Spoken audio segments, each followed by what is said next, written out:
All right, so we all know explaining things to kids takes a certain amount of finessing, and it could be challenging to find the right words to explain concepts.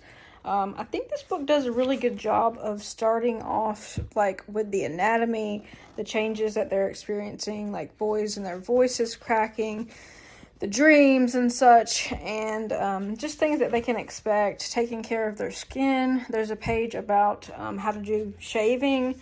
So it's all very practical stuff, but there's also stuff about emotions and feelings where I feel like it's a more integrated book where it comes to both your physical and mental health, which, I think that's something that's kind of different about 2026 versus, 2006 when I was growing up, is that there's so much more of a focus on mental health.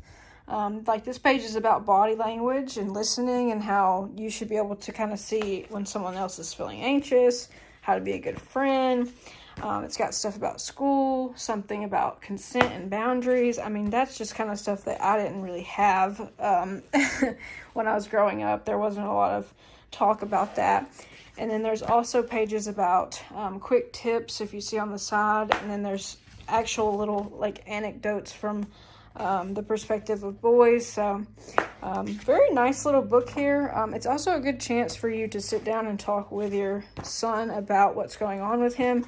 It's really hard to initiate certain conversations. It can feel awkward. It can feel like, you don't want to be scarring them for life about whatever you say.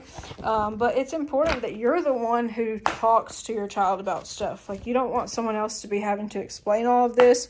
And trust me, they're going to hear it at school. So if you think that you're going to get around telling them something, you're not. You're just going to not be the one who gets to explain it to them if you choose to go that route. So that's my advice with this book, is to just take it one page at a time.